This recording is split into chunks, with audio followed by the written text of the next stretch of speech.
welcome back to the Awakening Philosophy podcast. My name is Jed, and we are learning about philosophy.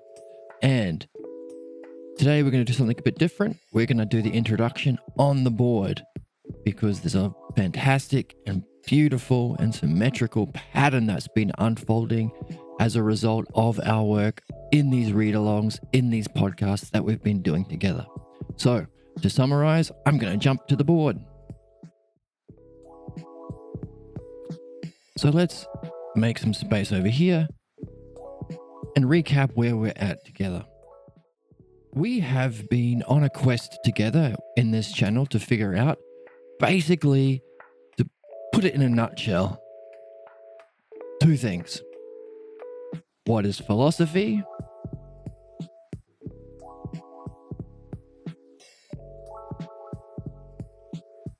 And how do we do it?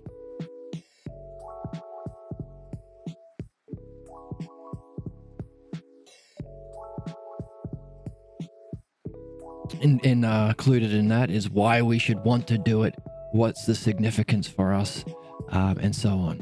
So what we have discovered recently in our work in the Phaedo is there's another way of understanding these two ideas.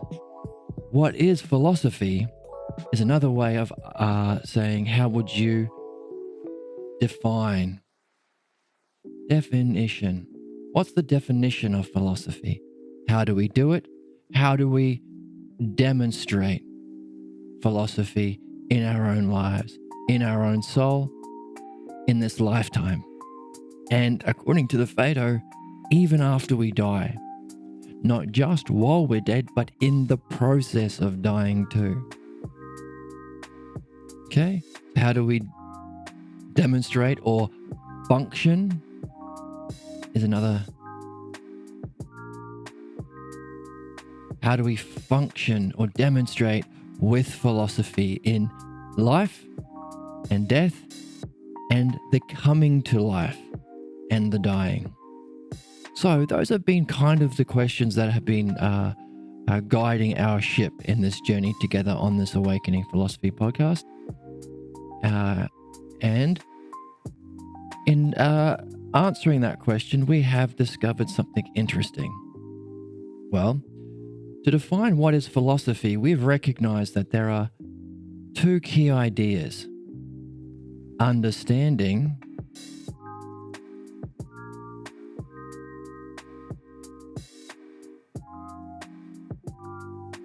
and knowledge. In the Phaedo, these have been all in the Phaedo and in the Parmenides, everything we've been looking at so far together about philosophy points to these two key ingredients of what makes philosophy. Of course, as we go, we've been discussing what philosophy isn't, and amazingly, beautifully, symmetrically, on the other side of the equation, what isn't philosophy, what's a misunderstanding of philosophy, or what's the corruption of philosophy, is things that lack those two things. Does philosophy involve understanding a specific kind of understanding, the ideal of understanding? The ideal of understanding and the ideal or honorific, the highest.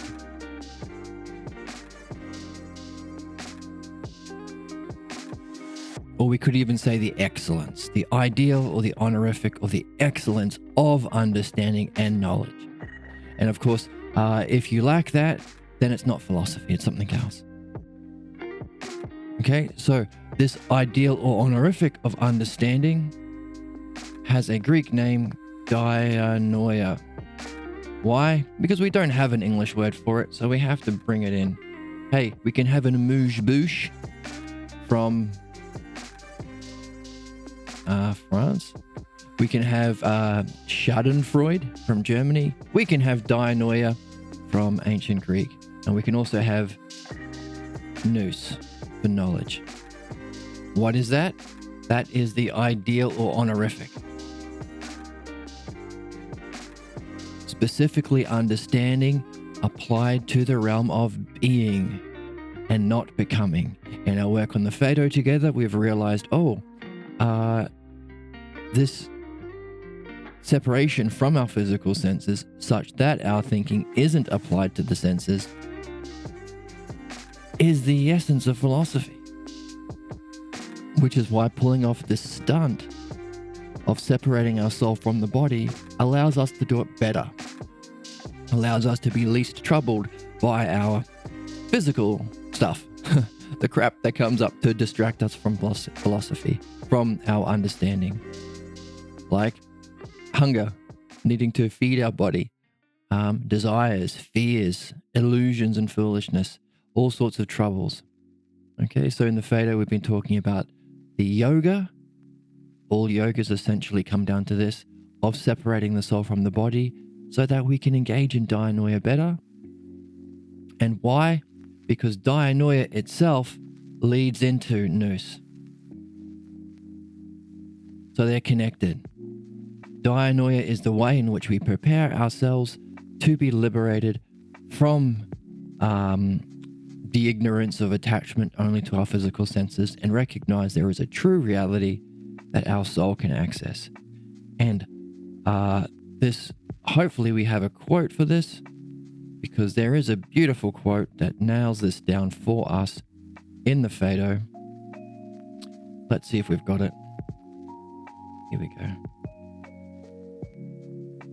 While we live, we shall be closest to knowing when we, of course that's nous, neither associate nor commune with the body more than is necessary. We must purify ourselves from it until the divine self should liberate us, and thus being purified by having been liberated of the phronesis, of the body, we shall be likely to be with such a kind, and through ourselves we shall know all that is pure. This is likely to be the truth. There's our quote from Socrates that we've read in the Phaedo.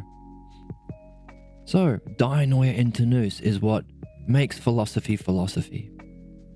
There are, of course, other quotes that we should have to nail this down that would be worth pulling up.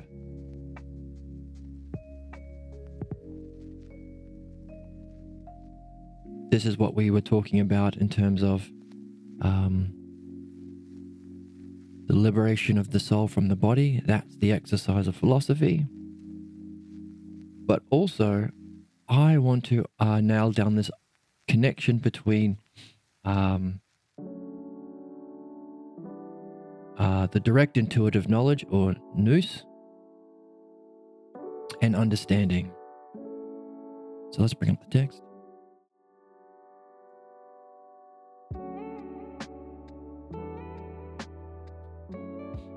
Here we go. Okay. Do we grasp the selves through our bodily perceptions? No. What are the selves? Those things that we're directing our attention, our understanding towards. So this is why it's the ideal form of understanding. It's not directed towards things of the bodily perceptions. So science, physics, chemistry, all that sort of things, sociology even, directing it towards things of it that we perceive through our bodily perceptions. He is saying, hey, all of these these beings, justice, beauty, good, in a word, the ousia of all of the selves are only contemplated through dianoia. So let's nail this quote down and add it to our board.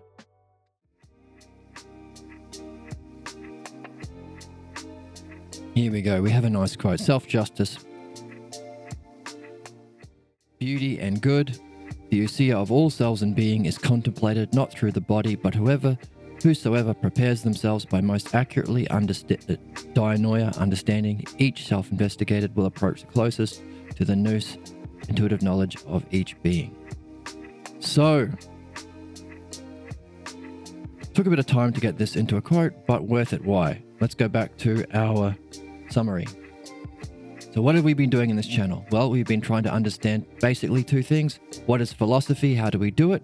We have a new way of understanding that through our learning of the dialectic.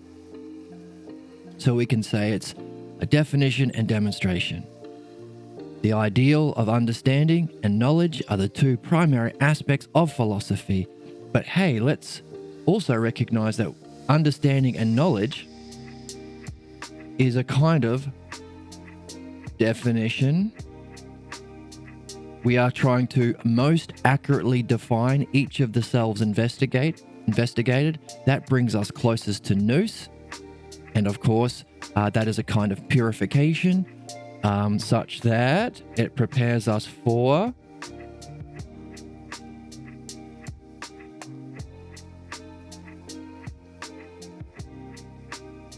the divine self liberating us. So we liberated us from our phronesis, whatever is our focus, attention, some sort of primary virtue that we have is directed to our body, which causes our vice, our problems. We are purified by being closest to nous, preparing us for this liberation from the divine self, a higher aspect of our own self, bringing us from understanding into knowledge. So understanding and knowledge are directly connected. So not only is understanding and knowledge the two primary aspects, one leads into the other. Okay, so we start with a definition which leads into our demonstration. That which we are defining, the selves in being, whether it be justice, beauty, goodness. In fact, there was a list in that quote that included greatness itself, health itself, demonstration. Whatever those things, they're all in being. You can say in one word, in one logos, the ousia of all of the beings. So we can unify all of those ideals, all of those honorifics as ousia. That's in being. So we're attempting to understand it, which prepares us for directly experiencing it, which is a kind of liberation from the body, which Socrates is calling the art and practice of philosophy itself. When philosophy is done in its right way, making sense of the enigmatic thing he said at the beginning. Tell my friends if they are truly philosophers, they'll want to follow me as quickly as they can to the place where I'm about to go when I die. So, we've been looking for what is philosophy and how do we do it, which is we are now understanding ourselves as, hey, we were doing all the way along, somehow without even knowing it, we were being driven by, we were following the paradigm of the dialectic. Wow. And we can understand those two aspects as definition and demonstration. How do we define philosophy? How do we demonstrate it or function with it? And how do we define philosophy? Understanding and knowledge. Well, that's a kind of definition, understanding, defining most accurately, into knowledge, nous, demonstrating it, being it ourselves. Okay, if one leads into the other, we have to ask the question, how do we do this understanding? Well, we're seeing that the understanding itself has, again, two aspects. What's this understanding? Logos. Let's move this over here a little bit. The logos. And of course, making it ideal or honorific. It's the honorific. So it's the ideal or honorific. Making it the self logos.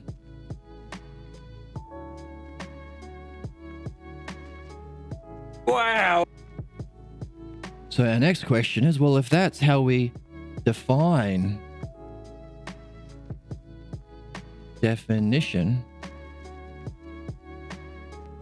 we're noticing a pattern. So part of what we're doing is learning the logos right from the start. What is the logos? Questions in chat. What is the logos?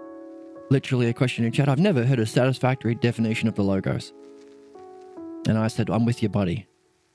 I've had that question for 20 years. But holding the question is part of the game. What is the logos? Well, here, part of the logos is looking for key terms. Part of the logos is looking for patterns. In fact, we made a little diagram that we like to make all the time of what it means to be a philosopher, which is the archetype of the hero's journey. So this is the quest that everything that draws us in movies, everything that draws us in our dreams even, everything that makes a video game interesting is some sort of hero's quest. And some people have recognized there are certain similarities. There's a certain sameness. There's a certain model that we seem to be following, whether we're aware of it or not. It's Joseph Campbell, The Hero's Journey. So our question is, what is the actual hero's journey? If you stop applying, well, instead of applying it to fantasy worlds, what if you apply it to your world, your actual existence? You're doing the real thing. So what's the real hero's journey? Well, what's another way of saying that? Why don't you apply it to the self? That's it. By the way, that adding the word self to a term makes it the ideal, makes it the honorific, which is why in that quote that we were just looking at, we have self-justice, self-beauty, self-good. Why do we use the self? Because we're not talking about a particular just person or a particular beautiful person or a particular good thing. We're after the ideal, the ultimate.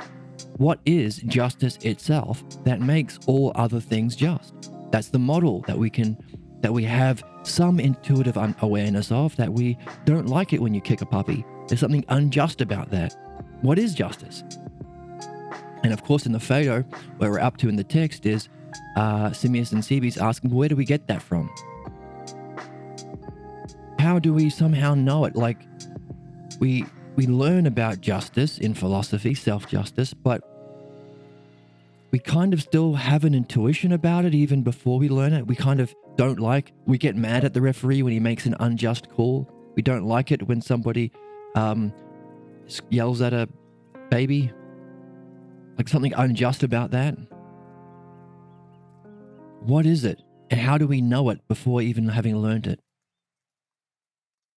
And then how can we really learn it to make it our own? So, this is the selfness or the honorific or the ideal of the hero's journey. Everything in art and literature and mythology is in some way talking about this or highlighting some aspect of it. Seeking your love or falling short or having struggles. It's something in what's called the hero's journey.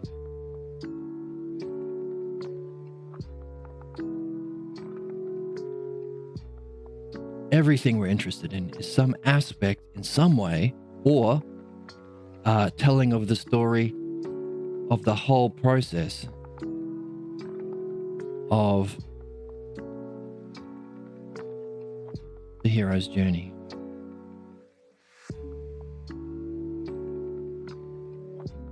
So let me bring that up on my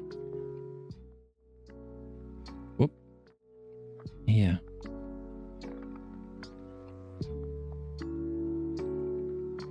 This here, hero's journey. So we see Act 1, Act 2, Act 3, call to action, crossing the threshold. Mentor teaches the lead, first challenge, temptation, dark moment, final conflict, return home, introduction to protagonist's world. Or we have, here we go, another version of the hero's journey. More specificity. Someone drew a little picture here. So that's what we're interested in. Why? I don't know. It's almost as if we're compelled to it. We're drawn to it. We are living it ourselves. So our question of philosophy is, well, if we are living it ourselves, how can we do it? How can we understand what we're doing, definition, and do it well? So we're not pushed along. So we're not made into an NPC. We're not actually playing the hero's journey in our game. Let's find out what the game is. That's philosophy. That's what we're doing. And part of that, the philosophical adventure, is looking for key terms, looking for patterns and order. So here we see looking for key terms, specifically the selfer terms. And we're seeing the selfer as another way of saying the honorific terms: self-beauty, self-justice. Not a particular just thing or a particular beautiful thing, but what's the thing that we're actually after? Justice itself. And we look for patterns and order. We develop questions. We develop a hypothesis as well based on our questions. So if that's what we're doing, well, we have recognized a certain pattern unfolding in our summary of what we've been doing so far. What is philosophy and how do we do it? Well, what is philosophy? Understanding and knowledge. Well, that's definition and demonstration too.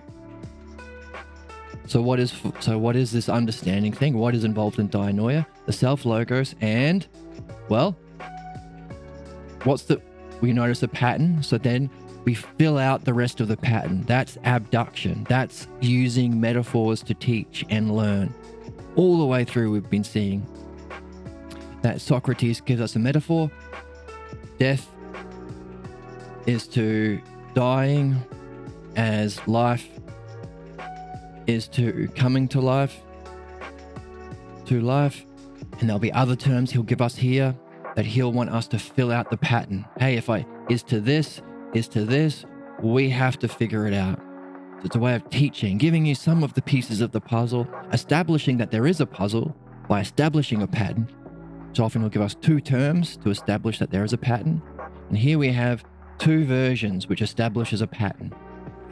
Definition, demonstration. Oh, definition, demonstration. Oh, pattern. Therefore, we have to ask the question, well, if understanding is this learning of the logos that we're doing, and as we're doing the ideal, philosophy is the ideal hero's journey, so we can add that as well. So that also we see ideal honorific. Let's apply it back. We've recognized a pattern. Let's go back and say that's the ideal of the hero's journey.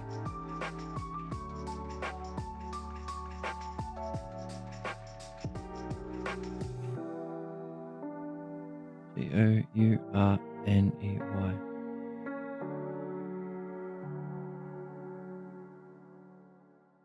And we can say another word instead of ideal or honorific. We say it's the self hero's journey. So that is one of the meanings of self, has honorific. And that makes sense to us because how would you make the hero's journey ideal? Well, it wouldn't be in a video game. It would be applying it to yourself.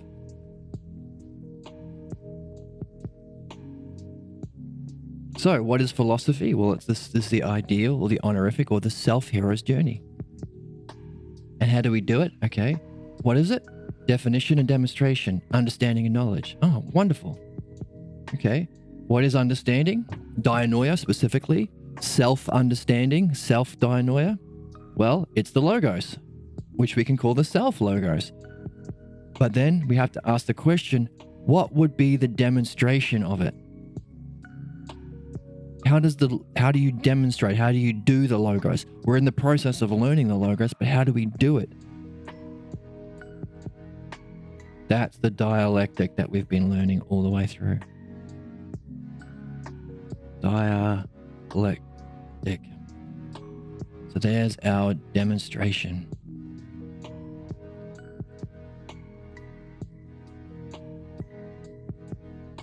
Wow. Wow. Wow. So, where are we in the text?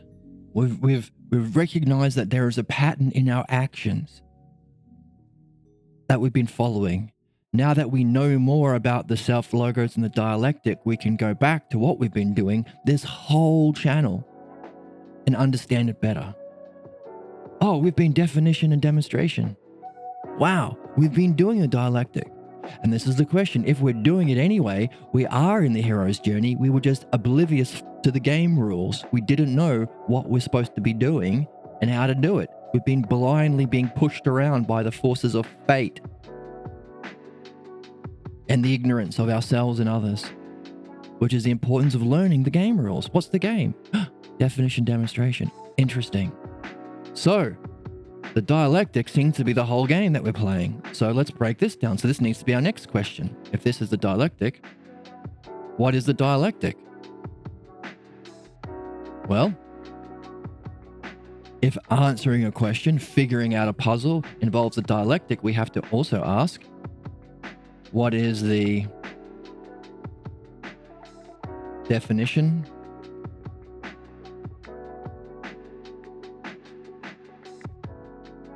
of the dialectic? What is the demonstration of it? What's the definition, demonstration of the dialectic? Well, what's interesting is the first part of the Phaedo that we've been reading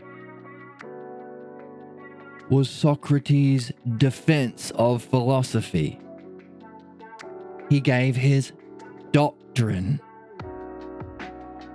The first part of, and he said, oh, by the way, what's philosophy? Those quotes that we just pulled out. Purifying yourself from the body in a certain way.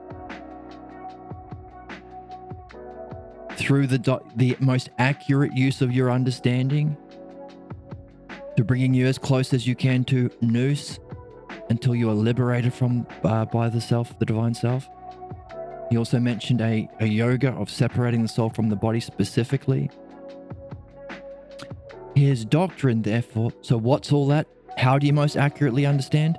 How do you separate the soul from the body? How do you collect yourself away from your senses?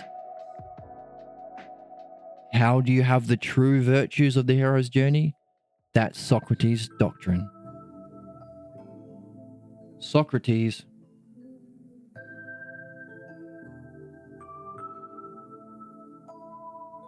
doctrine was itself defining the dialectic.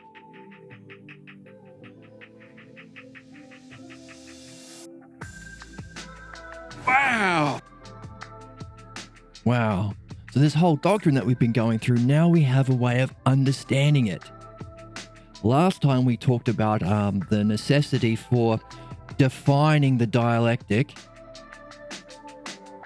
in relation to reading other texts or getting into other spiritual traditions. Other Eastern spiritual traditions was a question in the chat. And our answer was, well, it's important to first learn the dialectic so that we have a coat hanger of the ideal to hang all the different traditions, and also notice when is it the true coat hanger and when is the creator of that religion or tradition or book, when are they in their anti-logos and when are they in the self-logos. To be able to recognize it, we first have to know the coat hangers, and we are learning, oh, that's the dialectic. So we defined what we're going to do. We are going to learn the self-logos and the self-dialectic as the paradigm. We defined it as the paradigm. And then we gave a demonstration of why that's important using these coat hangers, coat racks. Then we talked more about it. What would happen if we didn't do that? We talked about how we might end up bolstering our ignorance because we'll just accept what we already agree. If there's no paradigm against which to judge what is true understanding or true spiritual insight, true understanding and knowledge, then we're just going to end up agreeing with what we already agree with, bolstering our prejudices or our ignorance, bolstering the anti-logos or our pathologos, bolstering that, which we saw leads to our vices. We'll get more entrenched in the false beliefs, out in the ignorance that result. So we did another step. We didn't just define it. We didn't just demonstrate it with these coat hangers. We pushed the implications, of whether it is, if we do have the self-logos, or if we read other texts without it, which is very similar to how we learn in school. They don't give you the paradigm. We ignore the self-logos. We brush past Socrates. There's a way of dismissing him. Oh, he was old, therefore he didn't know anything. Don't you know evolution? I'm smarter than Socrates. Why? Because I was born later, and we have the internet. Bullshit, right? But it's a way of dismissing him. So we don't learn it, so we have a kind of education which seeks to do good, but it's actually preparing us for vice. So we push the implications of what it is and what it isn't. And then from there, we came to a conclusion. So we see two more steps, pushing the implications of what happens, whether it is, so we can see good and beautiful and necessary things, and pushing what it isn't. What's the implications of it if it isn't, and seeing bad, the opposite of that, bad, contradictory, ugly, harmful things. So we have two more categories. We didn't just define and demonstrate. Yes, last time in addressing why we want to learn the self-logos and the dialectic first. So what does that mean? Well, that means that we have, and thankfully because of our work in the dialectic, we can expand out the dialectic into two more categories. What's it called when you take that demonstration and you push the implications further? Others to others, division. Pushing the implication further, both of what is and what isn't. What's it called when you look at either of them and you see whether it's good, necessary, beautiful, or if it isn't, to make a conclusion? What's that conclusion called? Well, that's called synthesis, analysis. The conclusion. Interesting. Those things that we are applying philosophy to, that makes understanding and knowledge, the self-logos, what were the examples of self-logos things that Socrates pulled out specifically? Self-justice, self-beauty, and self-good. Why did he pick those in the middle of his doctrine defining the dialectic? Well, we just saw, to make a judgment so that we can purify ourselves from our ignorance or learn more about what's true, we have to apply the dialectic to make a judgment, define it, give a demonstration. But if we don't already agree with it, we have to understand which is the true and which is not. We have to push the implications that follow. That's the division. Push the implications that follow, both of what it is and what it isn't. What happens if philosophy is this? What happens if it isn't this? But that's not where you finish. You have to make a judgment. You have to analyze that, bring it all together, synthesize, and analyze it, which means you have to judge whether, if it is or if it isn't, did something good follow? If we don't have philosophy, what happens? We talked about getting better in your ignorance without the paradigm of the dialectic. So if we didn't have it, something bad follows. But if we do have the dialectic, something good follows. We're able to recognize the logos and the dialectic, so we can recognize states of mind, and understanding in this book, or as we did last time, in this translation or that translation, in this spiritual tradition or this spiritual tradition, in this religion, in this way of thinking, and this ism, materialism, reductionism, Marxism. We can recognize a good thing that follows is that we can recognize within those systems what's true according to the paradigm, the logos and the dialectic, and what's false. Last time we talked about these are the two questions you can ask. Hey, where you at in your learning of what's true, and where you're stuck? What's your coat hanger where in your understanding of your coat hanger of what's wrong, where in that are you at the moment? What's keeping you stuck? So that is good. So that's something good that follows. But also you can say, well, hang on a sec. Not only is it good, it's necessary. Without that, you won't recognize the paradigm. You won't have the paradigm, so you can't judge whether Hegel is right or wrong, whether Kant is right or wrong, whether Nietzsche is right or wrong. And so you end up just picking whatever you kind of agree with already, solidifying your ignorance. Boo. So, it's necessary. It's good and necessary. Another word for necessary is justice, or necessary, self-necessary is an aspect of justice. This is the right way. It's necessary that the world must be the way it is because it's part of a greater scheme, a greater plan for the good. So good and justice are connected, but justice is the necessary way that it's ordered. It has to be this way. And equally so, contradictions or problems follow if it isn't. And finally, not only is it good and necessary, there's a beauty in it. Look at the beauty of the symmetry that's following in this paradigm that we're discovering. Look at the beauty of being able to go into any text and say, oh, okay. Oh, I recognize. Oh, that guy has, where he's at, is cried along.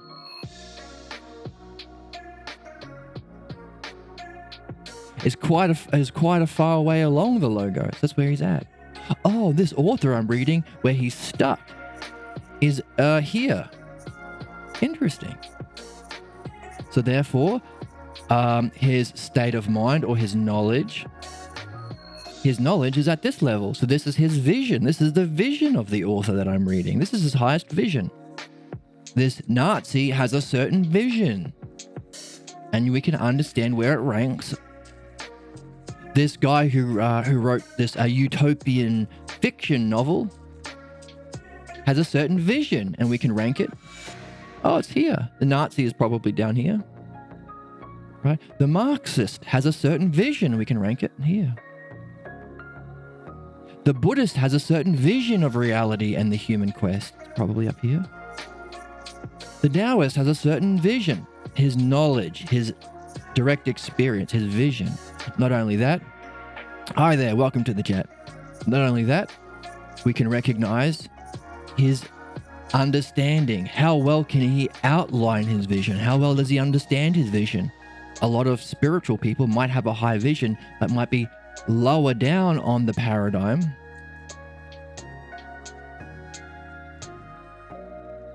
Of his understanding of that vision. He might have this beatific vision of a oneness of reality, but the way he explains it is, that was Jesus, or that was Allah, or that was Krishna. And they want everyone to pay their taxes and kill the infidels. So they might have a vision, but their understanding might be at a different level. So this is a beautiful thing, because the beauty of being able to go into any text and not have to fight for this or that, not have to act in ugly ways towards people. Say you're wrong because I hate you. My dad hates you and his dad hates you, so I hate you too. That's ugly. That's the ugly that follows if we don't have the paradigm. But also the beauty of being able to walk into any place, any ashram, any church, any tradition, any school, and to be able to relate with the paradigm, not just the understanding of the logos, but to use it, to demonstrate it in the dialectic, to relate in a beautiful way to whatever it is. So, when we defined why we're going to read, why we're reading the self logos in Socrates and Plato first, because it's the definition, paradigm. How did it demonstrate? We gave a quick demonstration of the two coat racks. Whether we like it or not, yeah. Whether we like it, yeah. Whether we like it or not, we are bolstering the self logos or our pathologos or anti-logos. So that's a good demonstration of why it's important to have the paradigm of the true, because we don't want to spend our lives putting a lot of effort into doing things that's actually making us worse. So vice is not a lack of virtue, it's the shadow of virtue. But then we had to even talk more about what would follow if we did have this paradigm and what would happen if we didn't. And from that, we had to judge whether what is good, necessary, and beautiful, or what isn't is bad, therefore showing what is. If we don't have it, these bad, unnecessary, or contradictory and ugly things follow, therefore what is must be true. Or what is in our division, what's good, necessary, and beautiful follows, which was the three terms that Socrates pointed out himself. Bring up the quote again one more time. This is the quote we just got today from 65E in the text. Self-justice, self-beauty, self-good. What's necessary, beautiful, and good follows.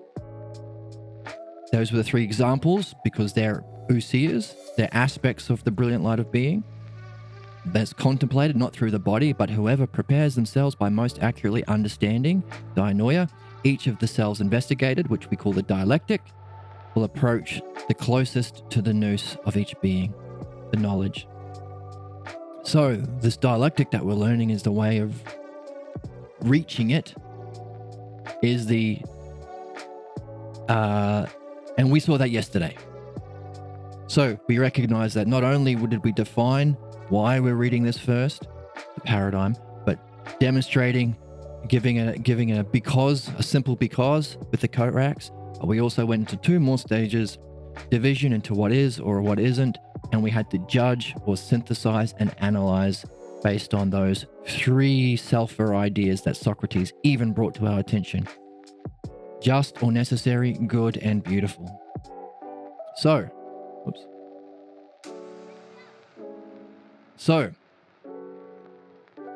this whole quest in this channel, we've been looking to define philosophy and how do we do it? Demonstrate it.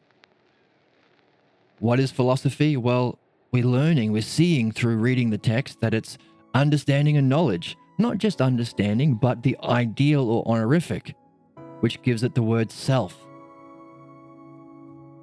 So we can say honorific, ideal. Another word for that is self.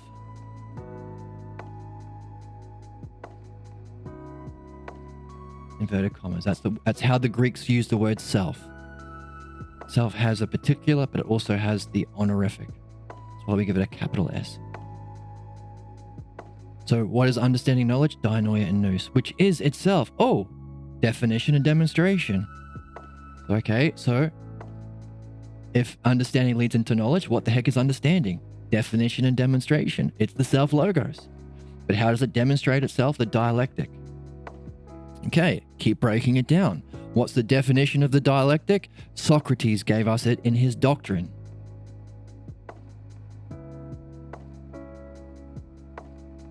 How do you demonstrate the dialectic? Well, Socrates, after giving his doctrine, said, hey, was I convincing? His friend said, kinda, but not really. Was not sufficient. So if it's not sufficient, we see the dialectic in action. Socrates has to go, you didn't accept my doctrine?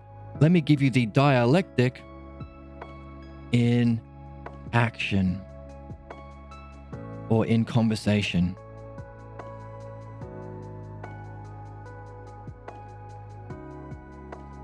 Conversation.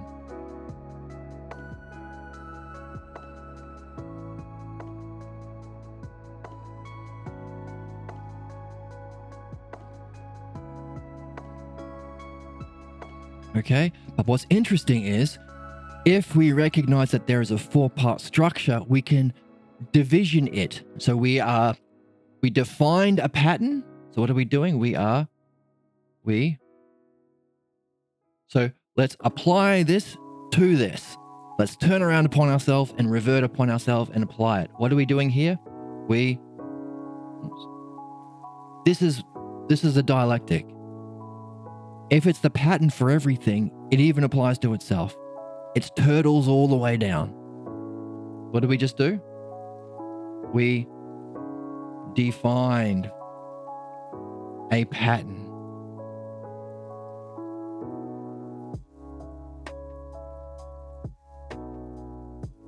We demonstrated it.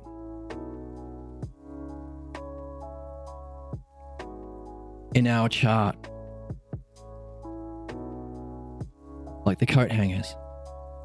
A demonstration, this is the demonstration. This little chart here, it's demonstration. But we realize there are 2 more steps. What do we have to do now?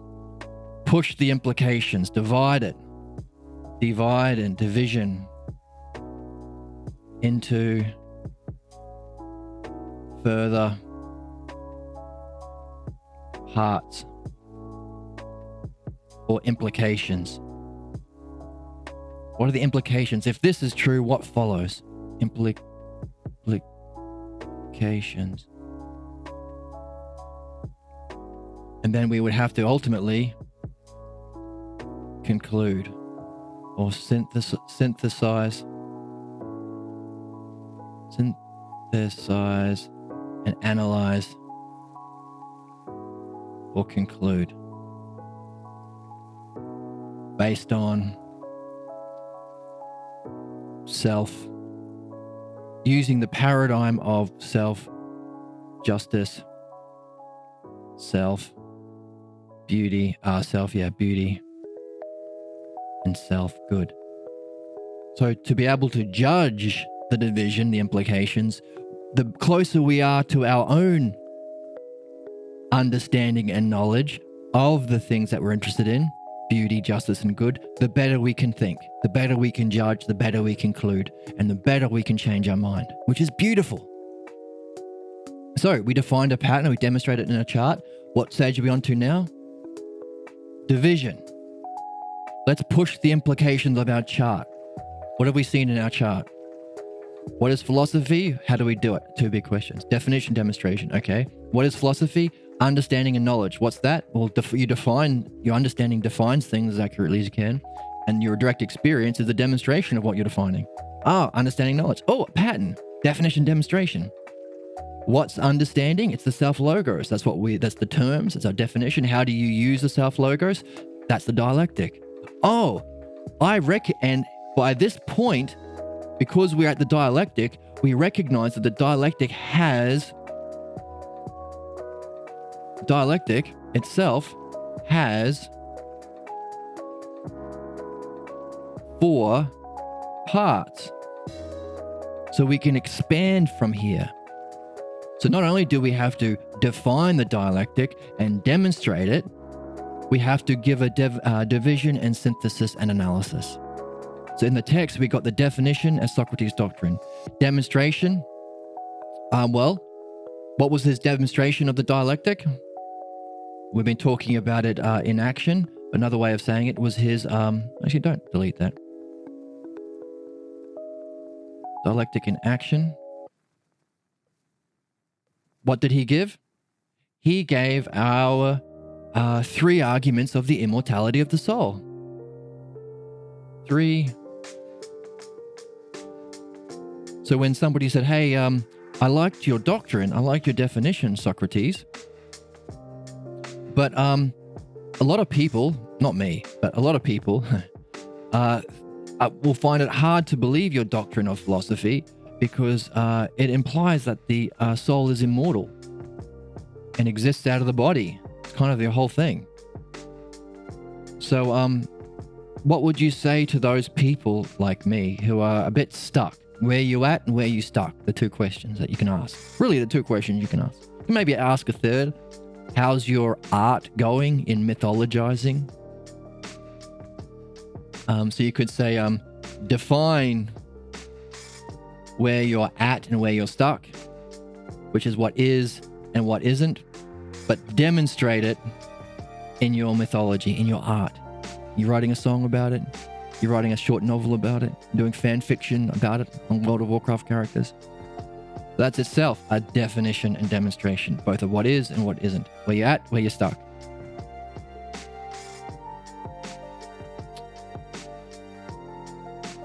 So, in the context of the mythology, the art of the Phaedo, which itself is a demonstration,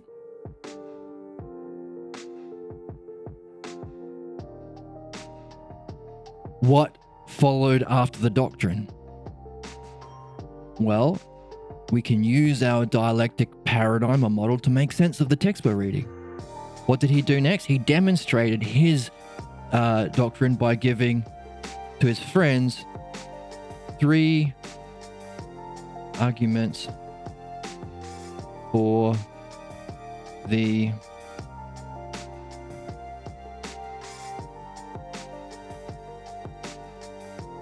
immortality of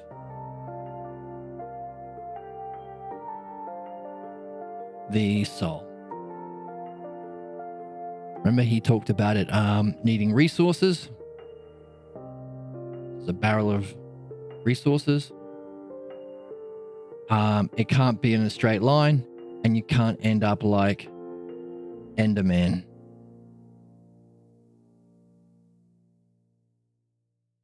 Asleep.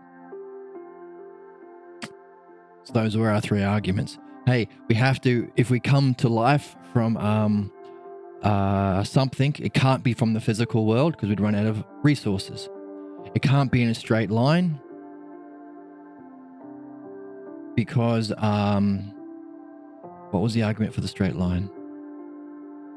Oh, I think I got the 2 mixed up. Let's have a look. Good thing we took notes.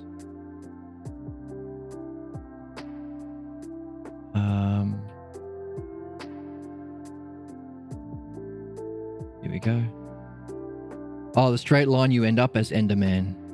Oh, right. It's the lame nature. It has to be a circle. It has to be a from something. Lame nature. So what was that argument? Well, so we have Mother Nature, planet Earth.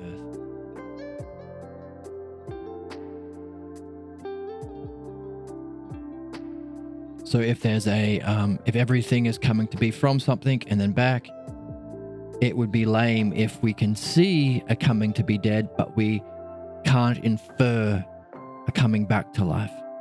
So there is a resource. There is an existence when we're dead. It's a circular process, and also what was the conclusion? Let's nail this down. The souls of the dead do exist. Because it has to be from something, otherwise nature would be lame. It is a circular process, otherwise we'd all end up like Enderman. And it has to be from the dead because it can't happen from the living because we'd run out of resources. So our souls, so that Mother Nature argument is our souls must also have a being dead and coming to life because we recognize the other half we can see with our physical senses as a being alive and coming to be dead. Right. So that was a demonstration for the immortality of his doctrine. He used it. But then, what happens when you use a dialectic? If you're talking with a person, you say, well, is the definition enough? Question. Is that enough? No? Okay, here's a demonstration. Is that enough? No? Here's the division. So this is where we are in the text. Because there was actually 4 arguments. One from Cebes. Cebes gave another argument. Cebes, which was the argument of learning as remembering. There was a 4th argument from Cebes. Therefore, if everything we learn is remembering, therefore we have to have been somewhere to have got it the first time. Therefore, we have to have existed in that afterlife, the other place. Okay? But what happens in the dialectic? The person you're talking to said, well, that was enough, tick, move on, or not, keep going. So now we're in the division stage. We're dividing it up. That's where we're at the text. Because CB said, well, what about this argument? And Simius is like, well, I like it, but I'm not familiar with that logos, that learning is recollection. Can you lay it out in all its parts? Can you divide it up so I can see it and then I can judge it? So I can change my mind. That's what we want to do. We want to learn. We change our mind. We want to evolve. We want to change our state of mind. It's important. So anything that doesn't allow us to change our mind is a problem. Causes us to be stuck. So identification with a political party in which you can't change your mind. Punishing people for being wrong is unjust. Why? Because you end up defending yourself. I was right the whole time, so I don't get punished. You end up stuck. You have to allow people to learn. You have to allow yourself to change your mind, which is why the nature of our problems comes back to the cave. What is the nature of our problems? It's not a lack of learning. It is this one. Here we go. Our question from last time. Is it opposites or is it lesser, greater, equal? Here's our definition of those 2 terms. What's philosophy? How do you define philosophy? Understanding and knowledge. What's that? Well, the ideal or the self version is dianoia and nous. That's how you you define things through understanding and you demonstrate it in your state of mind. Okay, what's that? Well, self-knowledge isn't, I know how to fix a car. It's not that. It's a remembering of the self-ousia in being, which is truth and applies to all of the self terms. So we've got all of these things and we can unify it in one word, nous. That's why we use the word nous. Understanding, is it understanding how to fix your bike? No. It's the logos and the dialectic, those 2 terms. And it's separated from the body and it's applied specifically to nous. Applied to nous. Add that too. Applied to nous. That's dianoia. Okay, so our question last time was, well, if we are in our lifetime in a process of forgetting to remembering, is that movement between opposites that we do in our development, in our reincarnations, even in the physical world? If you get bigger, you were once smaller as you grow. If you get hotter, you were once colder. If you get older, you were once younger, and moving back and forth from opposites. Is that forgetting to remembering? Maybe. Or is it the other kind, which isn't a back and forth of opposites, but it's a reflection into its greater or lesser? Emanation, when you reflect down into a lesser version, like you look at your reflection in the mirror, you're not moving back and forth into your reflection. And your reflection isn't the opposite of you. The opposite of you would be something like an elephant. Or a eagle. So your reflection isn't the opposite of you. It's a distortion. You hold up your left hand, it holds up your right. It's fundamentally wrong, but it's lacking the most important things. It doesn't have understanding. It doesn't have knowledge. It doesn't have all the things related to those things. will, intelligence, life. So, is forgetting the diminished version? I don't know. How about ignorance? Ignorance is an unknown, destructive loyalty to what we believe is true, what has the image of what's true.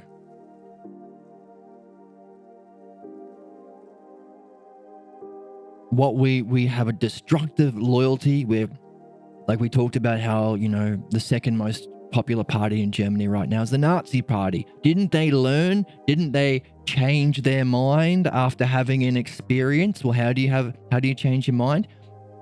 Dialectic. You had to have the experience, but also reflect on it with the logos to define the nature of it, see how it demonstrates, see how Nazis are. What is Nazism? Nazism is socialism because they call themselves the Socialist Party. Wrong. They're fascists. They just called themselves that so they could trick people, like a lot of con artists do and scammers do. So you got to get the right definition. How does it demonstrate itself? How does it divide out? What were the implications of following the Nazi Party? And what would have been the implications if they didn't? And then judging it based on what's necessary or just, good and beautiful, so you can make a correct assessment and therefore change your mind. Did they do that? Or did they stay fiercely and destructively loyal to what they believed was true and had the image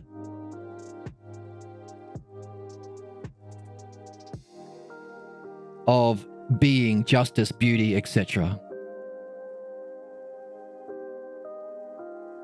That's distorted, right? Right. Causing the worst injustice or vice. So, forgetting to remembering might be fine. You have to know that you don't know to learn. That's what leads us into asking this question. What's life for? What's philosophy? How do you live well? And how do you die well? What are we here for? What's the rules of the game? Allowing us to learn about this. But our ignorance stops you from changing your mind, stops you, gets you to say, hey, shut up, you philosophers. Famously, a lot of fascists who have this unknown destructive loyalty, what they believe is true, but is actually the cause of the worst injustice or vice, what they first do is kill the academics, kill the philosophers. Was it Pol Pot killed people with glasses because they thought they were smarter? Shut down the academy. Emperor Justinian killed the philosophers. Stopped the Socratic tradition. The Latins, the Nazis, the Third Reich was inherited from the Latin Church, the Roman Church. In the news now because Donald Trump is and his supporters are looking for a new Fourth Reich or Third Reich. Literally in their social media posts, he posted something about vote for Donald Trump because we can unify ourselves in a new Reich, which is nothing other than the tradition of this, the tradition of ignorance. Our pathologos, our fierce, destructive loyalty to what we believe is true, preventing us from changing our minds, preventing us from engaging in what? Dianoia and knowledge, which is what? Logos and dialectic, which is needed for what? Changing our mind, which is needed for what? Growth and development and learning, which is needed for what? Escaping our fate and our destructive consequences of our fate and reaching our destiny. And therefore, that's the division. Make a conclusion. Oh, reaching our destiny and unifying everyone together in understanding and knowledge and shared compassion and empathy and benefit. Dialectic is good, beautiful, and necessary. Escaping our fate and our problems is also good, beautiful, and necessary. And what if we don't? If we allow fascists who are just not playing out, they're the division, they're playing out the implications of this part of human development, fierce loyalty to our ignorance, what would happen? War, destruction, genocide, anti-intellectualism, the Third Reich, literally in the Donald Trump's recent social media post. I don't mean to isolate anybody if they happen to be growing up Republican or in that culture or family or religion that supports this sort of thing. It's not easy, but I'm just pointing objectively to the fact that in a recent social media post, you can see this on all of the comedy news networks that talk about it. posted a social media post saying, I want to unify the nature. He's also talked about being a fascist and stuff, so it's not just old news.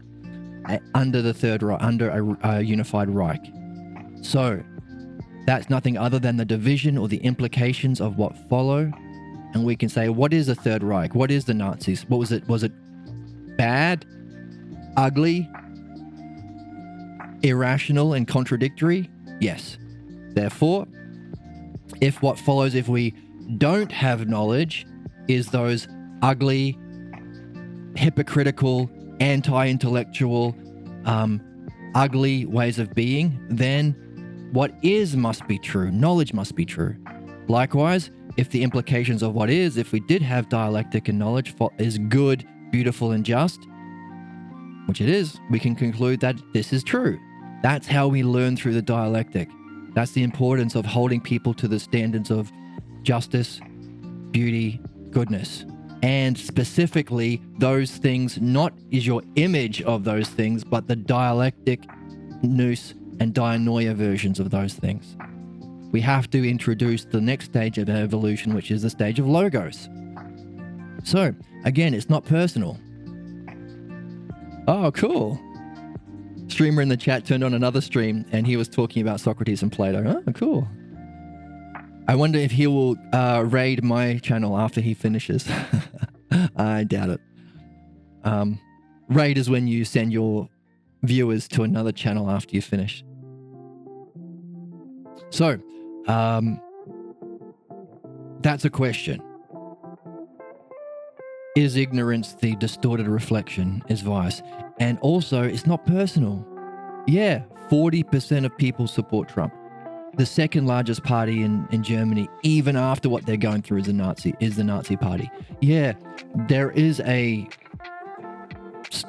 not a majority, but there are a lot of people supporting Israel's genocide at the moment, even though Germans have experienced Nazism. People have experienced Trumpism before. The Jewish people have experienced persecution and genocide themselves. They're not learning. They're not learning. What are they doing? They're staying fiercely loyal to their image, the distorted reflection, which means they have to learn philosophy, which is the dialectic, allowing you to move through understanding to change your mind to directly apprehend truth, perfection, and also purify yourself from this. Therefore, what follows is, this is the division stage. Philosophy needs to be awakened. Dianoia, nous, logos, dialectic are necessary for our human species, our human evolution, the ending of the genocide and the conflict and the war and the capitalism and the fascism and all of those sorts of things that cause civil discord, civil battles and war. Those three things that Socrates mentioned: war, civil discord, and battles, externally and within ourselves. As above, so below. Right.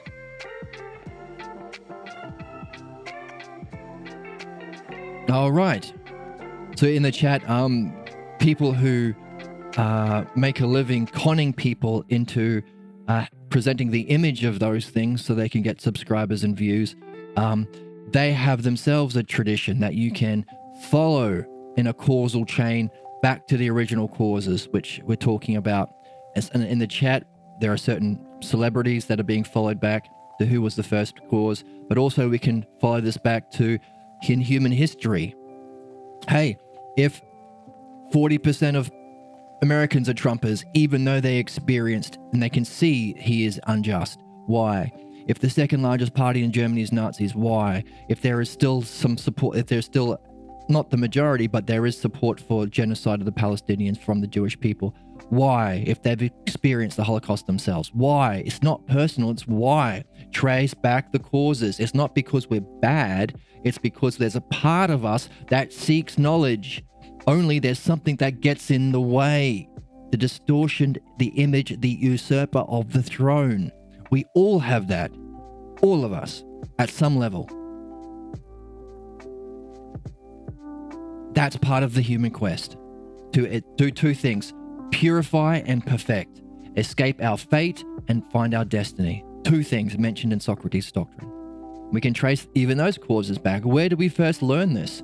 Well, when 100,000 years ago, or however long ago it was, when the meteor hit planet Earth and all the big dinosaurs were killed, but there was a certain kind of environment for a quick evolution of our human species intellectually without having to face the giants of the dinosaurs. Was there an intelligent development, but also a necessity to have a fierce, destructive loyalty to a clan leader that stopped you from wandering out of the cave to explore yourself, to explore the world, but kept you from being eaten by saber-toothed tigers until you evolved into the Logos? Therefore, this remnant of fierce loyalty against yourself, against your discovery, against your questions, against your state of mind, against your self-goals, served an evolutionary purpose within those strange and kind of unique evolutionary conditions of the human species. So it's not a blame game, it's an understanding game. What is understanding? The dialectic. How do you understand? You go back through the dialectic to find its cause. It's a causal progression. What's the cause of life? What's the cause of philosophy? What's the cause of even our problems? This. In other words, it was a solution that allowed for a historical and evolutionary development that no longer applies and is in fact now the cause of our problems. But because we can understand it, there's no need to kill anyone, there's no need to enslave or guilt trip anyone or shame anyone for being a human being in this part of our evolution. But we can't ignore it for fear of, oh, don't hurt, let's not tell the truth because people don't like that. Screw that shit. Screw it. Tell the truth. There is a understanding of our problems that does have a historic evolutionary component that has played out through history, including the death of Socrates, which is what we're reading now. Phaedo is the death of Socrates by the state. But the fact that it can be understood with what? The Logos and dialectic shows that it can be resolved. And in doing so, we can learn, which is why we're here in the first place. We can change our mind, go up that evolutionary development, which again would be able to be understood through the Logos. So it's not a blame game. It's an understanding game. It's an honesty game. It's a courage game. Right? It's the having the virtue of temperance to desire only this. Don't desire genociding another place so your team is the winning team that will just implode upon itself and end up destroying humanity and hurting a lot of people. Don't desire that, desire this. Desire mastering of the Logos. Philosophy, desire philosophy. Learning the pattern of the Logos and dialectic, applying it to the world and to yourself to solve, to purify and perfect, to escape your problems, removing fate, and find your higher state of being, destiny, within yourself and within the world.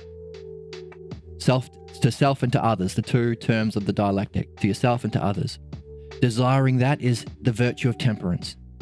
That's the virtue you have to practice. Desiring that and only that. To hold on to that desire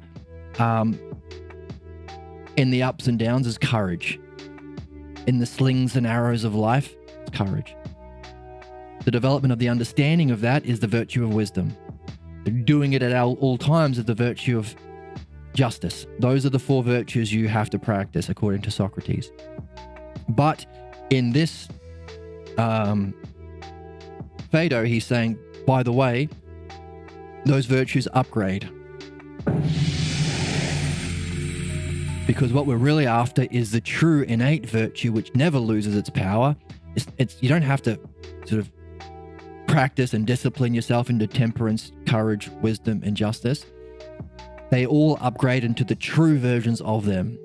You get something when you can pull off this doctrine, when you can actually reach nous through understanding. So what is philosophy? Understanding and knowledge. When you can use understanding to reach this, which, how do you do that? Well, understanding reaches this. What's understanding? The Logos and the dialectic. And you're doing it at all times, justice, which is why we're doing a dialectic on the dialectic. It's turtles all the way down, people. Then you you're preparing yourself and purifying yourself from your problems and perfecting yourself in the philosophy such that the divine self will liberate you from the ignorance that you have, and then you'll be able to experience true reality, which is also true being, which is also true justice, true beauty, and true goodness, allowing you to think better, function better, but also that upgrades the virtues from being something that you have to discipline yourself into. And, you know, keep watching these videos, keep doing these read-alongs, keep applying your dialectic to everything we learn. So I might do a dialectic, but you do your own. But then it pays off. There's a reason. You upgrade. Socrates in the Phaedo called it a spiritual initiation. And he said, look, there are a lot of people who call themselves mystics. They carry the staff, but this is the true spiritual initiation. Many are the staff bearers, few are the inspired mystics, and those are those who do philosophy in this way. Here's the quote. 69. See, many are the staff bearers, but few are the inspired mystics. These are, according to my opinion, none other than those who have practiced philosophy correctly. So, even that, right, leveling up like a Super Saiyan. But even that, pushing the implications of what happens if we did do this in Germany, in America, in the Middle East, is the division step, which is what? Well, you define your idea, your hypothesis. We need philosophy. Philosophy, yes. Skibbity doop doop, philosophy, yes, yes. Demonstrate it. And this conversation, divide it. What would happen in the divide it? What would happen if we do have it? Could unify in this way. We could help each other. We could support each other. We could have a rational world, not just irrational. Rational is just baseline. But we could also purify our problems, but also we could reach our higher goals. So not just rational, but evolutionary, brilliant, blissful society. But also if we don't, we just continue the genocides and the wars and the suffering and the enslavement and the exploitation and the capitalism and the tyranny and the fascism that we have in our world playing out now, which is nothing other than the implications of if skibbity doot doot philosophy no. So we have to do both. That's the division stage. What happens if it is, what happens if it isn't, and what follows within the argument itself. And then we have to use beauty, justice, goodness, the very things we get from philosophy, however we have it, not our images. Not to, oh yeah, it's beautiful because it looks like my teacher who used to hit me, therefore hitting is beautiful. That's an image. They looked beautiful, but they weren't. So the very things that you get through logos, understanding, and knowledge, through purification of your ignorance and perfection in this, beauty, justice, and goodness itself is needed to judge these things and judge whether or not the world that you postulated, if it is, you mythologized, if it is good, beautiful, and just, necessary. If the world that isn't, the genocides, the wars, the exploitation, and so forth, is that ugly, unnecessary, and harmful, and bad. Therefore, you change your mind. Oh, we change our mind. But I'm used to the old way. It doesn't matter. You change your mind. But I'm familiar with the old. It doesn't matter. But I benefit by this injustice in the world. It doesn't matter. You change your mind. You will always benefit. Always. Everyone. Even those who are benefiting from the exploitation of capitalism and the military-industrial complex. They will benefit 1,000,000 times. They're ignorant of it because they haven't learned this. But even they will. That's the significance of what is. Everyone will be benefited.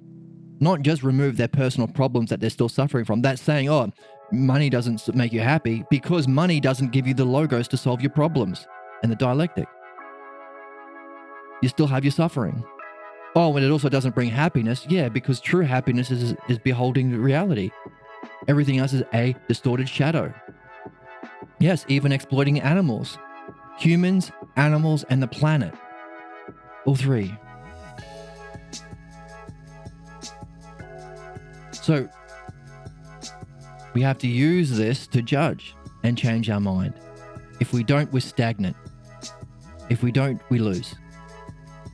society ends, humanity ends. And that's unjust because there's a reason for humanity. There's a reason for our reincarnation that you will only see through this game. So, with all that under our belts, philosophy, skibbity philosophy, yes. Oh, that was silly. That's a meme that's around that little kids like at the moment. I think it's very funny. Okay, so we are doing it. Turtles all the way down, people. So where are we at now?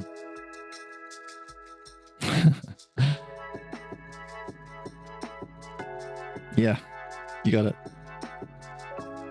So, where do we start? What is philosophy? How do we do it? Definition, demonstration. Well, what is philosophy? What's the definition? Understanding and knowledge. Oh, okay. Definition, demonstration. What is that? Define it. Understanding, logos. But how does it demonstrate itself? Dialectic. Okay. So where are we at? Socrates' doctrine is a definition. Demonstration was his 3 arguments. And it falls from CBs. Interesting also. There's our 4. We recognize there are 4. So was it a coincidence that there were 4 demonstrations of the dialectic given? No, that's how beautiful this text is. It's necessary that we have this text for our human survival and our evolution. It's good that we have it. We can all benefit from it. But also, how beautiful is this stuff? It's so freaking beautiful. He gave this beautiful doctrine. And then he gave 4 arguments. Why 4? Because 4 is how many categories? It's so beautiful. Okay, let's keep going. Well, if there are 4 levels, then we could push the implications, the vision, that even in his definition, in his doctrine, if we wanted to, could we pull out within that? So let's make some space and just say there are 4 arguments for the immortality of the soul, keeping in mind one of them was from Zibis. In Socrates' doctrine, it would follow. If I was a betting man, I would bet the house on this.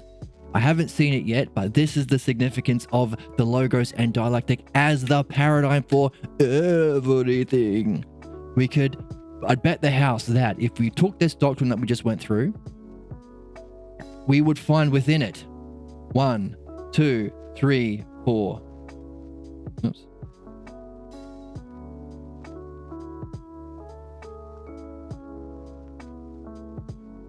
Okay. 1, 2, 3, 4. Oh. 1. Okay. I bet you $1 million that we would find within his doctrine a definition of philosophy. We would find a demonstration of it. We would find a division into the most significant parts, either of what is or what isn't, or probably, because it's Socrates, both. And he will come to some conclusion where he would synthesize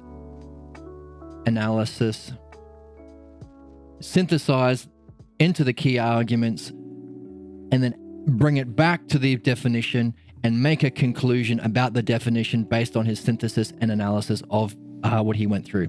I bet you $1 million. I'm not going to do it because one of the things we've been talking about is one of the good ways of using the dialectic is question and answer. Well, that is the dialectic. So therefore, I'm asking the question, can you, fellow adventurers, watchers of the channel, followers of the podcast, can you go back through that doctrine that we've just gone through a few times? Use it as a way of demonstration of what you've been defining. Make it your own. You've been learning $1 billion. I bet you $1 billion. Can you use this doctrine as a fantastic opportunity to demonstrate what you've been defining about the dialectic? Specifically, can you find within that doctrine a definition, a demonstration, a division, and a conclusion or a synthesis and analysis. That's my question to you. And therefore, as we've been looking in the demonstration phase, we've been saying what is the dialectic in action. Last time we were talking about how, here we go. In context of a conversation, you ask, we did it more thoroughly actually. Here we go. Dialectic on the dialectic. Person 1 has to ask a question, and then person 2 has to give an answer. Person 1 has to judge whether it's sufficient or not, and then it continues. So I'm asking a question. Do you think you're at a level of understanding of the dialectic? Well, actually, no, not even that. I think that if you're this far along, you've got what you need, the 4 categories. And even that was, I gave a demonstration several times of how you would use the dialectic.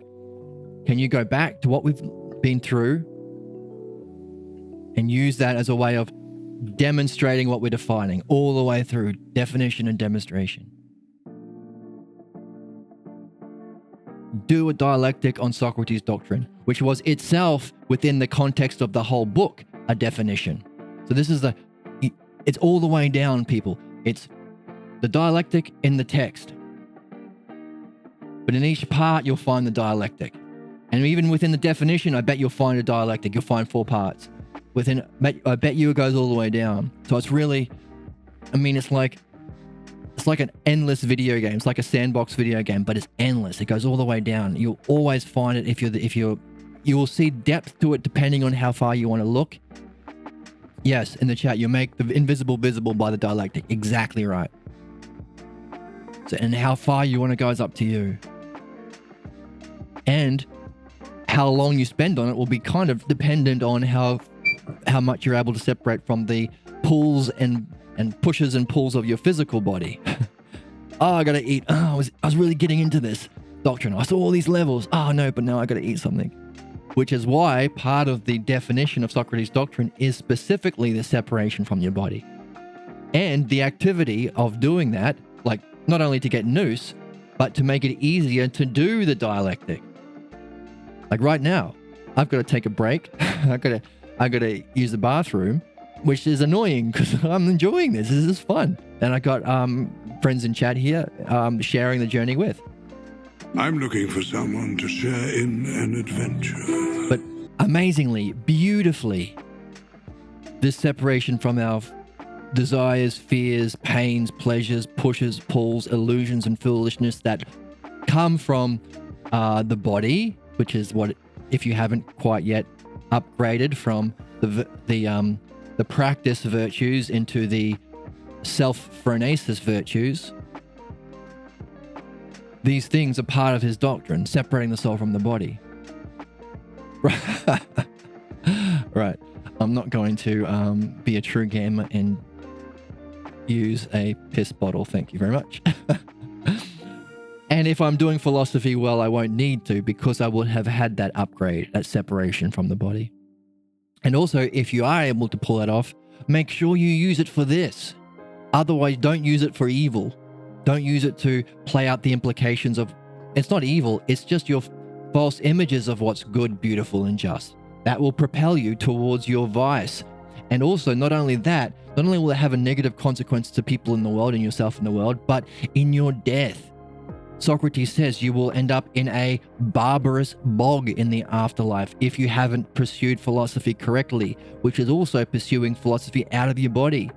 When you are able to separate from your body and this pushes and pulls of desires, fears, bodily senses, and necessities, do philosophy, because that's how you upgrade it. Because he didn't end with his demonstration of how to separate from your body.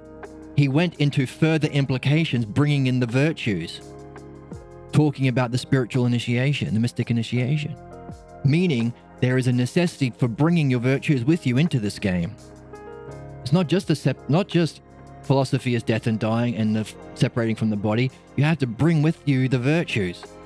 Why? Because you don't want to fly around the room or whatever. You want to use it for philosophy, not only for this life, but for the next. So you can live well and die well. Be alive well and be dead. Living and being alive, and also dying and being dead. You want to do all four of those things, the process and the state. Well. And he said, I am of good faith. I'm of good hope. He said, good hope, not faith. I am of good hope that I will be with good gods and masters and better humans than you find here. And we will be able to engage in a better way than we can here, which would be philosophy. Imagine having this conversation and seeing at this depth and functioning in this way in the most beneficial and the most fun and the most good and the most beautiful way. Opening yourself up to changing your mind and learning. Not only that, changing your state of mind and having spiritual, mystical experiences. Divine bliss, divine beauty, divine goodness, divine justice, divine excellence. Wouldn't this be the best thing to do? In fact, not only is it the best thing to do, it's the only thing to do, because everything else is a shadow of it. Why do we care about basketball? Well, there's a certain beauty in how it's played. There's a certain justice in having the referee make the right calls. There's a certain excellence and companionship that comes from playing with a team. If you didn't have those, no one would be interested in the game. Same thing, the hero's journey. There's a certain evolution that happens as you upgrade your character. There are certain challenges you have to perfect and purify yourself to be able to reach. There's a certain ultimate goal you have to reach at the end of it. If it didn't have those, it would be boring. So you can see every activity we do is a shadow of the ultimate activity. Or, say it another way, it is a kind of preparation to make us good enough to actually take the ultimate quest, which is the philosophy quest. Why do you go to school? To be made better. Why do you eat well? To be made better. We think it will make us more good. So our question is, well, add the word self in front, make it the ultimate, the ideal. What's the good to which all the other goods are leading? Once you get a degree, then what? Well, I'm going to have time to exercise. Well, okay, now you're healthy, then what? And then what? And then what? I don't know. Have $1 billion? Okay, you got $1 billion, then what? It's not riches or honor. That's love of the body. Remember our triad? If you're not a philosopher, you're a lover of the body, which was lover of soggy tomatoes. Philo, which means love. Somatos, lover of soggy tomatoes, lover of the body. How does that manifest itself? Lover of riches, lover of charred, cremated tomatoes, philokremos. Yeah. Or philotimos, lover of riches or lover of honors. So what? Doesn't reach the good.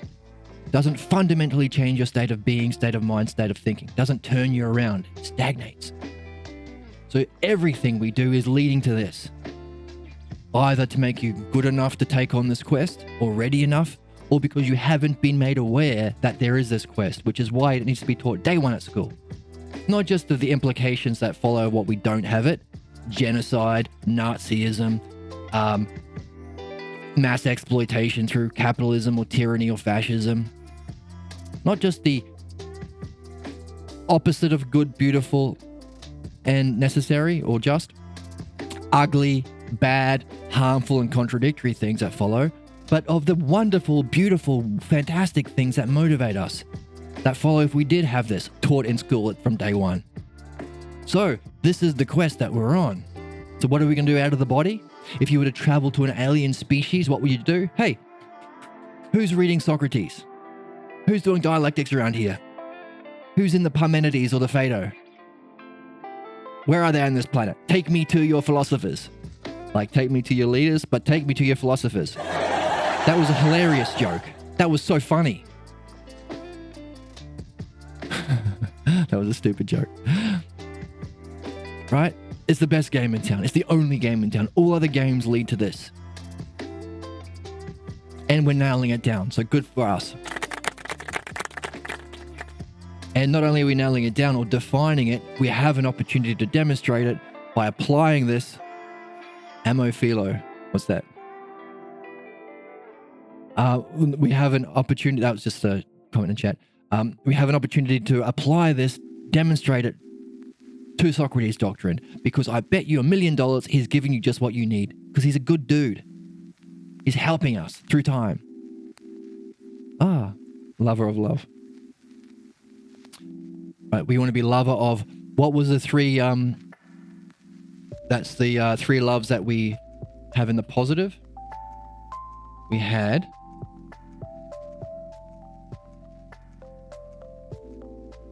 here we go. Lover of the body, philosomatos. Lover of honors, philotimos. Lover of riches. You either have lover of honors or riches or both if you're a lover of the body. Or the ultimate, which is you're a lover of learning, philomathesis. That leads into a lover of philosophy, lover of wisdom. I want the logos and knowledge together and use it as the guide of my life. But I want to not just have it as the virtue of wisdom, but have it in a way that will never diminish its power. That's the distinguishing thing from phronesis as the fifth virtue from the other four virtues. It was defined in book 7 that we took a little school trip. We went on a school excursion to book 7 and it said in the book 7 of the Republic, phronesis is the more divine of all the virtues because it never loses its power. So what we put in through practice can upgrade. And by the way, the mystical initiation that Socrates had, was a transition into developing the true virtues. So we upgrade from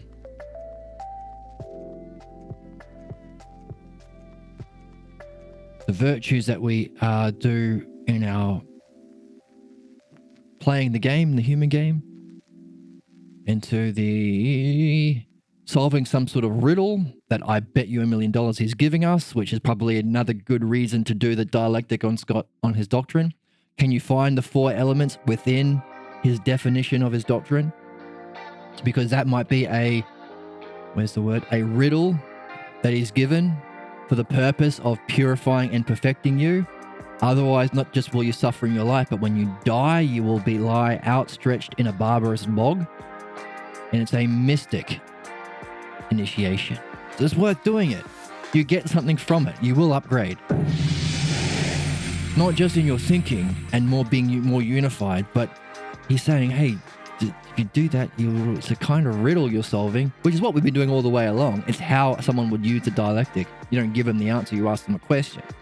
Socrates is giving us what we need to answer, to figure out, to discover a question, which makes it our own question, makes it more ours, but also to solve the question. So it's a riddle. That's a kind of rite of initiation into a mystic rite. And it's an upgrade from, so we trade in our virtues. Here it is. It's not to master some pleasure to be mastered by others, to become mindful from injustice, or that word is licentiousness, or a vice. Like some people gain a kind of mindfulness, a shadow, kind of phronesis, by mastering some pleasures to be mastered by others. Don't do that. Desire this. That's true temperance, to have all of your soul, your desiring, your outward moving, and your reasoning part doing what the reasoning wants. So, and if you can do that, you can, let's read this section. Oh, blessed Simmias, this is truly not that which is the right exchange for virtue, by exchanging some pleasures for other pleasures, right? Not drinking so you can gamble better, pains for pains or fears for fears, and the greater for the less, just like money, but that which is the only currency for which you trade these things. They must be necessarily exchanged is phronesis. It's by means of and along with this is what we're after. All the way through, he's been saying, what are we after? Truth and phronesis.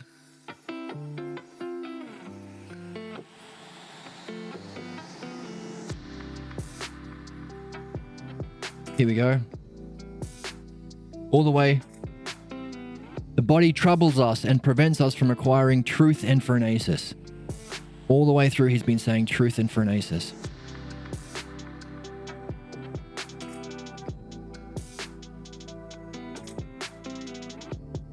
Another section. We are trying to find the truth. Okay, where's phronesis? Mindfulness. Whoops. Oh dear. Oops. Okay, you can find it yourself. There's like a bunch of places where he talks about truth and phronesis in the same breath.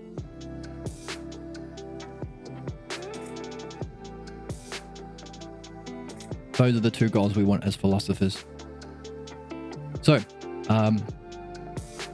right, okay, let's read this. The only currency for which these things are exchanged, mindfulness. Phronesis is the word.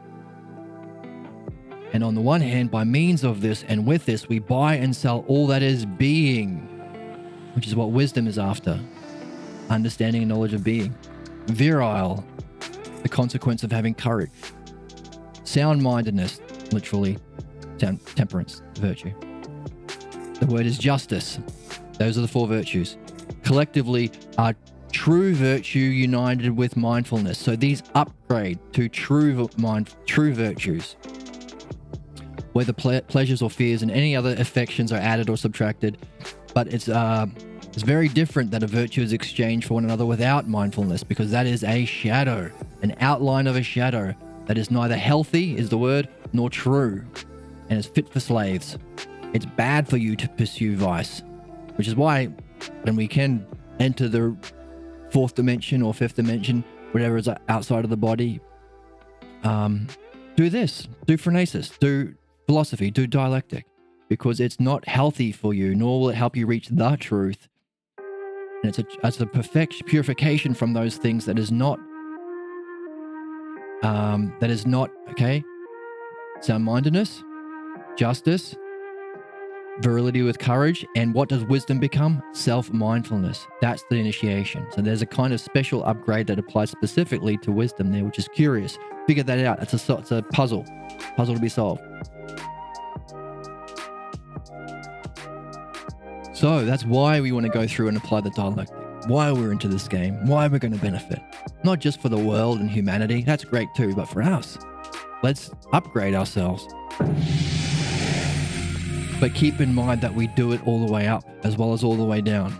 In other words, dialectic for everything, but dialectic all the way up. Don't use it to pursue your vices, because it's going to be bad for you in this life and in the next. It's not healthy and it's not true. So when you go to another planet, say, hey, who's into the Phaedo up here? Who's doing a dialectic? Who's reading the Parmenides? Even if it's an alien species. Bring the game with you. Like showing up to a party. I brought this board game. Yay. Or maybe they have their own version. Because it's not something we're inventing, it's something we're discovering. So, speaking of discovering, where are we in the text? We are at the stage where we are moving from that definition in the whole of his doctrine into either a demonstration or maybe the demonstration with the four arguments, and now he's going into division. That's where we're at. Exciting. We've got a model to see where we're at, to make sense of us, a map in our journey, and now we know the implications and we have the stakes, why it's so wonderful. Really, really cool. I hope you're enjoying it. I hope you take on that task and share it with everyone else in the community too. That's cool. That's fun. We can all benefit each other. And I'll be right back.